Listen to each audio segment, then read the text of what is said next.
कांग्रेस की जन आक्रोश रैली में सरकार पर निशाना। भाजपा 18 साल से जनता के शोषण के बाद जन आशीर्वाद यात्रा निकाल रही है, लेकिन इस बार जनता का आक्रोश है, इसलिए कांग्रेस ने जन आक्रोश यात्रा निकाली है। यह बात कमलेश्वर पटेल ने प्रदेश सरकार पर निशाना साधते हुए कही। श्री पटेल ने मंच पर सीएम की तरफ घोषणाओं की नकल की बात भी कही। भाजपा सरकार के खिलाफ कांग्रेस ने मंगलवार को जन आक्रोश रैली बालाघाट जिले की बैहर विधानसभा के करीब पहुंची। वहां से बिरसा की कचनारी और कचनारी से लांजी विधानसभा पहुंची। इस आक्रोश रैली का नेतृत्व कर रहे कमलेश्वर पटेल रैली के साथ निरंतर बने हुए हैं। वहीं रैली जैसी ही लांजी पहुंची तो पहले वे विधायक हीना कावरे व संजय सिंह उइके के साथ कोटेश्वर मंदिर पहुंचे और पूजा अर्चना की। वहीं लांजी के मुख्य चौराहा पर जनसभा को संबोधित किया। विधायक संजय सिंह उइके, हीना कावरे, कमलेश्वर पटेल, पूर्व सांसद तुलसी भगत ने भी सभा को संबोधित किया। भाजपा की जन आशीर्वाद यात्रा के विरोध में कांग्रेस जन आक्रोश यात्रा निकाल रही है। 11,000 किलोमीटर की यह यात्रा 19 सितंबर से प्रदेश के अलग अलग जगहों से शुरू की गई है। यात्रा का उद्देश्य कांग्रेस द्वारा भारतीय जनता पार्टी के 18 साल के शासनकाल में हुए जन विरोधी नीतियों और भ्रष्टाचार को गांव-गांव तक जन जन तक पहुंचाना है। प्रदेश को हजारों करोड़ों रुपए के कर्जे में डुबा दिया है, इसलिए भारतीय जनता पार्टी से हमको मुक्त करना है इस प्रदेश को। और आपको पता भी है कि जितने भी सर्वे आ रहे हैं उसमें स्पष्ट आ रहा है कि कांग्रेस पार्टी की आगामी समय में सरकार बनने वाली है और भारतीय जनता पार्टी को बुरी तरह से पराजय का सामना करना पड़ेगा। तो मैं इतना ही कहना चाहती हूँ, आदरणीय मेरे भाइयों, मेरे बहनों, मेरे आदरणीय बड़े बुजुर्गों, मेरी माताओं, आप सबसे मेरा निवेदन है कि इस परिवर्तन की लहर में शामिल हो जाइए और हजारों की तादाद में एकजुट होकर इस जन आक्रोश यात्रा को जिस तरह से आपने अपना आक्रोश दिया है, समर्थन दिया है, ताकत दी है, वही समर्थन, वही साथ अपने वोट के रूप में दीजिए। आगामी नवंबर महीने में विधानसभा के चुनाव होने वाले, भारी तादाद में कांग्रेस पार्टी को वोट दीजिए और इस प्रदेश में भारतीय जनता पार्टी को पूरी तरह से पराजित करके कांग्रेस की सत्ता को काबिज कीजिए और जन जन की आवाज को सड़क से लेकर सदन तक पहुंचाने वाले अपने जनप्रिय नेताओं को चुनकर मध्य प्रदेश की विधानसभा में पहुंचाइए। बस इतनी ही बात कहकर मैं 2013 में विधायक बनी थी तो लगभग 35,000 मतों से आप सबने मिलकर उनको विजयी बनाए थे। और इस बार कितना? 50,000 पार। तो तैयार है ना आप सब लोग कि 50 के ऊपर? धन्यवाद। बिल्कुल 50 के ऊपर जाना चाहिए। जो बहुत कम उम्र में इतनी लोकप्रिय नेता बनी है, वो केवल आप सब लोगों का प्यार नहीं बल्कि अपनी कार्यकुशलता के दम पर लोकप्रिय नेता बनी है। तो ऐसे लोकप्रिय नेता को जनता का प्यार, जनता का स्नेह, जनता का आशीर्वाद मिलना ही चाहिए। मुझे विश्वास है आप सब उनको ऐसी स्थिति होगी, कईयों की जमानत जब्त होगी, मंत्रियों सांसदों की आप देख लीजिएगा। नोट नहीं चलने वाला इस बार प्रदेश की जनता ने एक तरफा मन बना लिया है। जिधर जाते हम लोग ऐसा लगता है कि कांग्रेस के अलावा कुछ है ही नहीं।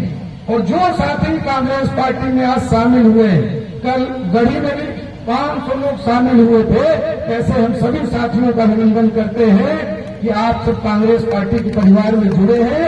आपके मान सम्मान का हम सब लोग मिलकर ध्यान रखेंगे। बहुत बहुत धन्यवाद। जय हिंद, जय भारत। आज जब हम कोटेश्वर मंदिर से रथ पर चढ़े, जो रथ पूरे मध्य प्रदेश में निकलेगा, जब हम उस रथ पर चढ़े तो मुझे वो समय याद आ गया जब 2013 में मैं पहली बार चुनाव लड़ने के लिए निकली थी। तो आज उस रथ पर हमारे दो ऐसे लोग, स्वर्गीय भागवत भाव नकपुरे जी और स्वर्गीय रमेश श्रीवास्तव जी, ये दो लोगों की कमी बहुत हम सबको खल रही थी, खासकर मुझे, क्योंकि लांजी में राजनीति की शुरुआत जब मेरी हुई तो इन सारे लोगों का आशीर्वाद, इन सारे लोगों का सहयोग प्रत्यक्ष रूप में हमारे साथ था। आज वो हमारे बीच नहीं है, लेकिन हमको पता है कि उनका आशीर्वाद हमारे साथ अप्रत्यक्ष रूप से मौजूद है। निश्चित हम सब यहाँ पर एक भावनाओं के साथ इकट्ठा हुए हैं। सभी लोगों के मन में आने वाले समय को लेकर बहुत उत्सुकता है और सभी लोगों के मन में एक विश्वास भी है, क्योंकि आज जब सारे लोगों ने मुझे उत्कृष्ट विधायक के लिए बधाई दी, सब लोग बहुत खुश हो रहे थे, लेकिन इस सच्चाई को हिना कांवरे बहुत अच्छे से जानती है कि ये बेस्ट एमएलए उत्कृष्ट विधायक का पुरस्कार यदि मुझे मिला तो इसकी वजह केवल आप लोग हैं। यदि आप मुझे विधायक नहीं बनाते तो ये अवार्ड मुझे कभी नहीं मिलता। इसलिए मैं आप सबका बहुत बहुत धन्यवाद करती हूँ। आज कांग्रेस पार्टी ने मुझे मौका दिया, आज कांग्रेस पार्टी ने ये अवसर मुझे दिया कि मेरे अंदर जो प्रतिभा है उसको बाहर लाने का मौका दिया और आप सबने उस कांग्रेस पार्टी को निर्णय पे अपना आशीर्वाद दिया। मैं आप सबको दिल से बहुत बहुत धन्यवाद करती हूँ। आज जब चुनाव का समय आ गया है तो हम सारे लोग पूरे दिल के साथ मेहनत से चुनाव का हमारा पूरा मूड बन गया है। आज इस मंच से बहुत सारी बातें हुई, मैं उन बातों को दोहराना नहीं चाहती। 11 वचन जो कमलनाथ जी ने दिए वो निश्चित ही कांग्रेस के एक पदाधिकारी को याद हो गए हैं, और अगर जिसको याद नहीं हो तो आने वाले दिनों में याद हो जाएगा। ऐसे बहुत सारे अभी जैसे जैसे चुनाव पास में आएगा वैसे वैसे बहुत सारी बातें आप लोगों को जनता में ले जाने के लिए मिलेगा कांग्रेस पार्टी की तरफ से। जब से चुनाव का समर शुरू हुआ है तब से सारे लोग मुझसे एक ही बात करते थे कि दीदी आप तो कुछ मत करो, केवल कमलनाथ जी से इतना कहलवा दो कि हम धान का समर्थन मूल्य बढ़ाएंगे। आप तो इतना कहलवा दो और उसके बाद आपको चुनाव मैदान में उतरने की भी जरूरत नहीं पड़ी, हम आपको बैठे बैठे जिता देंगे, बैठे बैठे सरकार बन जाएगी। मुझे पता है कि ये बात आप लोग इसलिए करते हैं क्योंकि बगल में हमारा छत्तीसगढ़ है, क्योंकि छत्तीसगढ़ में कांग्रेस की सरकार है और जब हमारे किसान, क्योंकि हमारा जो विधानसभा है वो छत्तीसगढ़ और महाराष्ट्र के बॉर्डर में है, तो हमारे यहाँ के किसान जब छत्तीसगढ़ के किसान को 3,000 में अपना धान बेचते देखते हैं तो उनकी आत्मा जलती है। तो स्वाभाविक है, क्योंकि दोनों प्रदेशों में एक ही फसल होती है। भाई हमारे लांजी में, पूरे बालाघाट जिले में धान की फसल होती है, चाहे रबी में हो चाहे खरीफ में हो, और जब वहां रेट अच्छा मिलता है और यहां अच्छा नहीं मिलता तो आत्मा दुखती है। लेकिन अंतर जो है वो तो आपको भी पता है कि वहां सरकार कांग्रेस की है और यहां सरकार बीजेपी। अब ये निर्णय आप हिना कांवरे पर मत छोड़ो, ये निर्णय आप लोगों के ऊपर है कि आप लोग मध्य प्रदेश में कांग्रेस की सरकार बनाएंगे तो निश्चित रूप से, और खासकर बालाघाट जिले की वो 6 सीटें हम निश्चित रूप से जीत कर जाएंगे, क्योंकि कमलेश्वर भैया कहते हैं कि हिना दीदी आप 6 सीटों की बात क्यों करते हैं, आप पूरी 200 सीटों की बात करो। भैया पूरी 230 सीटों में केवल बालाघाट, सिवनी, मंडला ये ऐसा इलाका है जहां सबसे ज्यादा धान होती है। तो मैं ये सोचती हूँ कि धान वाले इलाके से यदि ज्यादा वोटों से जीत कर जाएंगे तो सरकार में अपनी बात रखने का वजन ज्यादा पड़ेगा। इसलिए हम पूरी नौकरी के बाद 6 की 6 सीटों की बात करते हैं। और रही बात जहां तक बाकी सीटें जीतने की, तो मैं जानती हूँ कि हमारे नेता आदरणीय राहुल गांधी जी ने 150 पार की सीटों का नारा दिया है, तो ये तो कांग्रेस के एक एक कार्यकर्ता की जवाबदारी है। अभी जब कमलेश्वर भैया ने एक बात यहाँ पर कही कि बोध सिंह भाऊ ने कहा कि भाई हम कांग्रेस में कांग्रेस की नैया पार लगाने आए, तो कमलेश्वर भैया को थोड़ा झटका लगा। लेकिन भैया मैं आपको बता दूं कि उनकी भावना ऐसी नहीं थी, क्योंकि मैं जानती हूँ कि हमारे सामने जो बैठा एक एक कार्यकर्ता है, हम तो मंच पर बैठे हैं, हमारे सामने जो जमीन पर नीचे बैठा एक एक कार्यकर्ता है वो ही कांग्रेस की नैया को पार लगाएगा। ये नैया ना आपसे पार लगने वाली ना मुझसे पार लगने वाली है, ये नैया सामने बैठे वाले लोग ही पार लगाएंगे। और यही भावना बोध सिंह भाऊ की थी, क्योंकि उनकी भावनाओं को मैं बहुत अच्छे से समझती हूँ। इसलिए आप इसको किसी दूसरी दिशा में मत ले जाइए, क्योंकि हमारे यहाँ के लोग क्या है कि सीधे सीधे बोलते हैं, घुमा फिरा के नहीं बोलते। और हमारे लांजी और बालाघाट जिले की खासियत है कि जो सीधा सीधा बोलता है वही सीधा सीधा और लंबा चलता है, और जो घुमा फिरा के बात करता है उसको वही घुमा के रखने के। तो हमको खुशी है इस बात की कि आज अनुभा मुजारी जी कांग्रेस पार्टी में आई, क्योंकि ये भी तेज तर्रार नेत्री है और सीधा और खड़ा बोलती है, खड़ा बोलती है। आज तो हम बहुत भाग्यशाली है कि हमारे साथ ऐसे ऐसे लोग कांग्रेस पार्टी में आ रहे हैं जो सीधा सीधा बोलते हैं, जो घुमा फिरा के बात नहीं करते। निश्चित रूप से कांग्रेस पार्टी अनुभा मुजारी जी के आने से मजबूत हुई है, निश्चित रूप से मोहन सिंह भगत जी के आने से कांग्रेस पार्टी मजबूत हुई है, इसमें कोई दुमत की बात नहीं है। और आज हम यदि ये दावा करते हैं कि बालाघाट जिले की 6 की 6 सीटें हम आपको जिता कर देंगे, तो निश्चित रूप से इन दोनों का बहुत बड़ा योगदान है। और इस सच्चाई को बालाघाट जिले के लोग बहुत अच्छे से समझते हैं। मैं तो इतना जानती हूं कि ये मध्य प्रदेश की जो सरकार है, आज शिवराज सिंह चौहान जी कह लें या भारतीय जनता पार्टी का कोई भी कार्यकर्ता कह ले, वो इतनी योजनाएं गिनाते हैं कि हमारी सरकार ने ये किया, हमारी सरकार ने वो किया, हमारी सरकार ने ऐसा किया, हमारी सरकार ने वैसा किया। मैं 10 साल से विधायक हूं और विपक्ष में रहकर काम कर रही हूं। मैं देखती हूं मेरे पास जब घर में लोग आते हैं तो वो कहते हैं कि दीदी हमारे परिवार में फला बीमारी हो गई, हमारा आयुष्मान का कार्ड बना रखा है, लेकिन उस कार्ड को हॉस्पिटल में कोई काम नहीं कर रहा है। काम उसका कोई, सब कहते हैं कि हम गोंदिया में लेकर जाते हैं, वहां मना कर देते हैं। हम नागपुर में आयुष्मान कार्ड दिखाते, कहते हैं कार्ड को जेब में रखो क्योंकि तुम्हारी सरकार के पास तो पैसा ही नहीं है, इस योजना के तहत तो तुमको कोई लाभ मिल ही नहीं सकता। ऐसे न जाने कितनी योजनाएं हैं। ये प्रधानमंत्री आवास की बात करते हैं, यहाँ बैठा बैठा एक एक व्यक्ति जानता है कि प्रधानमंत्री आवास जिसको मिला है और जिसने प्रधानमंत्री आवास का पैसा लेकर अपना मकान बनाया है, आज वो हर व्यक्ति कर्जे में डूबा हुआ है। सही बात है या नहीं, आप बताओ, क्या वास्तव में 1.5 लाख में मकान बन जाता है? आज लांजी शहर में है, नगर हमारी परिषद है लांजी, 2.5 लाख रुपए शहर में मकान बनाने को मिलते हैं प्रधानमंत्री आवास के, और 1.5 लाख रुपए गांव में। अब आज तक मुझे ये समझ में नहीं आया कि नरेंद्र मोदी जी को ये बात क्यों समझ में नहीं आती कि भाई जो लांजी में रहने वाला व्यक्ति है वो लोहा सीमेंट तो हमारे शरद भैया की दुकान से ही खरीदेगा। सही बात है कि नहीं, आसफ जी की दुकान से। और जो लांजी से बाहर रहेगा वो भी इन्हीं की दुकान से खरीदता है। तो भाई रेट वही, दुकान वही, बस जगह का अंतर है। भाई हमको तो शहर के शहर में ले जाने में भाड़ा भी कम लगता है, लेकिन गांव में लेकर जाने में तो उसका भी किराया लगता है। ये बात क्यों उनको समझ में नहीं आती, या फिर उनके जनप्रतिनिधि अपने नेताओं को ये बात समझाने में सक्षम नहीं है? 2 ही बातें हो सकती है, या तो नरेंद्र मोदी जी को बात समझ में नहीं आती, या उनके नेता उनको समझा नहीं पाते। क्योंकि एक बार मोदी बाबू मुझे कह रहे थे कि हिना जी, भारतीय जनता पार्टी में जितने नेता है ना, किसी की औकात नहीं है कि मोदी जी के सामने एक शब्द जो चूर चपाट कर ले। बोलने के पहले सोचना पड़ता है, लेकिन हम गर्व के साथ कह सकते हैं कि हमारे पास एक ऐसा नेता है जिसको हम सीधे सीधे कोई बात बोल सकते हैं। हमारे नेता आदरणीय कमलनाथ जी को हम कोई बात बोल सकते हैं, और हमारे नेता आदरणीय राहुल गांधी जी जो एक एक व्यक्ति की बात सुनते हैं। ये जो बैठे हैं आपके बीच में कमलेश्वर पटेल जी, CWC के मेंबर है, कांग्रेस वर्किंग कमेटी।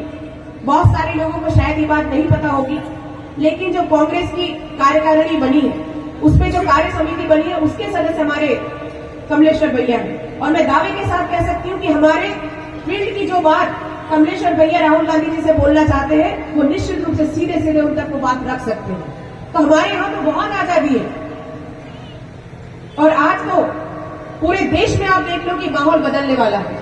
प्रदेश में तो बदलेगा ही, उसमें कोई दो मत नहीं है। और लांजी की तो बात ही अलग है। लांजी में तो ऐसा है, बीजेपी का हाल क्या होना है ये मुझसे बेहतर हमारे लोगों को मालूम है। बहुत हुआ करते थे हम लोग कि भाई अंतिम समय तक टिकट रमेश बटेली जी को ही मिले।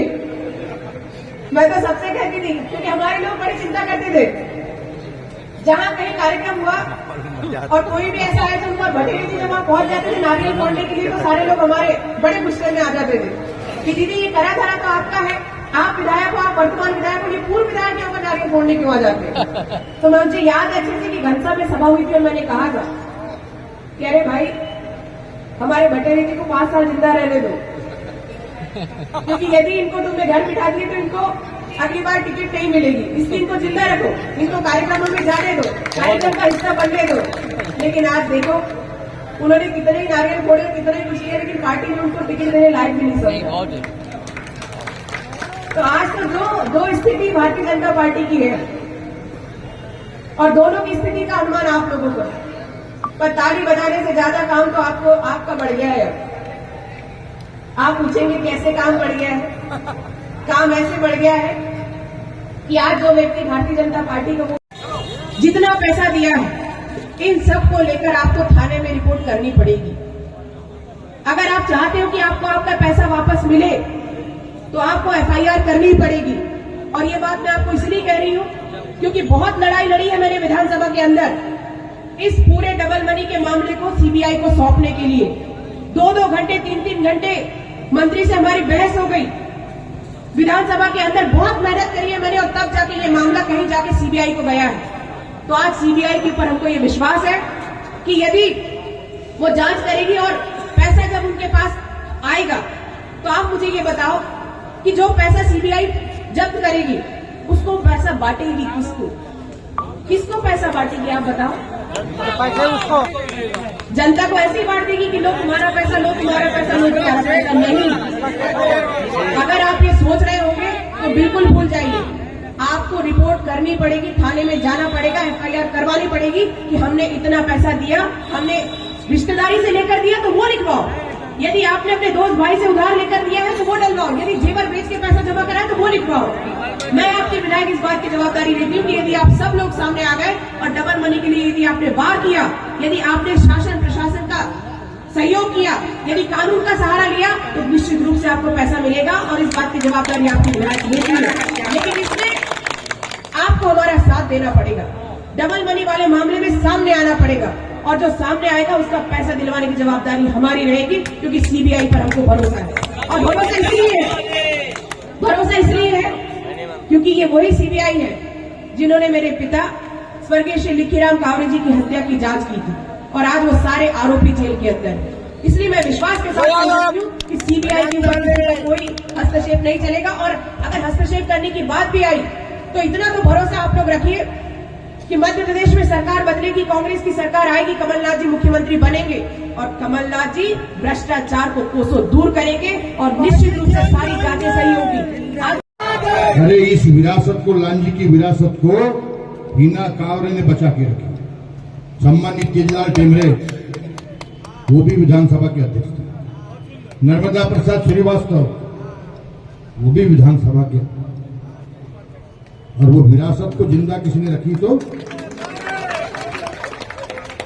मैं एक बात आपको कहना चाहता हूं, शिवराज की सरकार भरोसा करने लायक है क्या? है क्या? इसका सफाया करना जरूरी है कि नहीं? आपने कितने साल दिए? 18 साल। 18 साल जरा सा होता है? अभी भी किसान रात को 12 बजे कब बिजली जाएगी, कब आएगी, कोई भरोसा नहीं। सांप में, बिच्छू में, खेत में, पानी में, आंधी में पंप चालू करने जाता है, बिजली की समस्या हल नहीं कर पाई। अभी इनने बहुत सारा मतदाताओं के सामने लॉलीपॉप दिया, झूठ की मशीन है शिवराज। किसानों को बोनस मिल रहा है क्या बताओ? किसने शुरू किया था? किसने शुरू किया था? कंस मामा, मामा नहीं है, कंस मामा है। हाँ, जरा समझो, पहचानो। मिल रहा है क्या बोनस? कहां गई संबल योजना? और दूसरी बात मैं बताता हूं, मध्य प्रदेश में अल्प समय के लिए कमलनाथ जी की सरकार है। थोड़े समय में उनने वो काम करके दिखाया, शायद ही कोई मुख्यमंत्री ने इतने अल्प समय में